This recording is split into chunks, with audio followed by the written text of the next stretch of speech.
J'assume tout ce que j'ai fait, Mike. Son passé trouble dans l'armée ressurgit. C'est un autre visage du célèbre aventurier que l'enquête de la radio-télévision suisse, RTS, dévoile. Rapporte Le Parisien. Un documentaire de 3-4 heures qui revient sur le passé pour le moins trouble de celui qui a servi en Afrique du Sud bien avant de devenir celui qu'on connaît pour avoir animé à l'état sauvage sur M6. Puis survivre à l'impossible sur RMC Découverte. Une situation délicate au cours de laquelle le populaire explorateur, papa d'Annika et Jessica, né de son couple avec Cathy, décédé en 2015, pourra compter sur le soutien de ses proches. L'avocate et députée socialiste suisse Jessica Jacou a braqué les projecteurs sur le CV de Mike Horn en interpellant son canton de Vaud sur le titre de membre d'honneur attribué à l'aventurier par Vaud Promotion.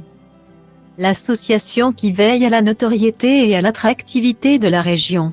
Des questions ont en effet émergé après le film sur l'homme dans le magazine télévisé suisse Temps Présent. Il revient notamment sur la jeunesse de Mike Horn, né en 1966, à Johannesburg, en Afrique du Sud. C'est en Suisse qu'il s'est ensuite rendu, lors de la fin de l'apartheid, vivant à Château d'Oex. Parmi les nombreuses opérations militaires qu'il a effectuées, Mike Horn aurait rejoint volontairement le bataillon 101, qui a sévi dans l'actuelle Namibie, lors de la guerre à la frontière sud-africaine. Il avait été surnommé bataillon assassin par Sam Nujoma, le premier président de la Namibie, l'accusant de tuer ceux qui s'opposaient au régime d'apartheid.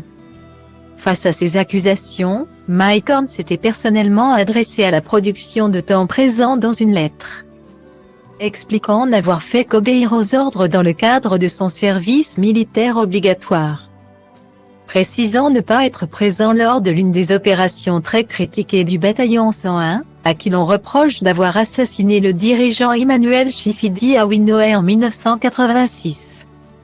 Il affirme « Je regrette aujourd'hui d'avoir participé à ces opérations, bien que j'assume parfaitement tout ce que j'ai fait dans ma vie. » Dans le documentaire, il se montre moins solennel « Moi, je chassais des gens qui voulaient tuer d'autres gens. Comme un policier.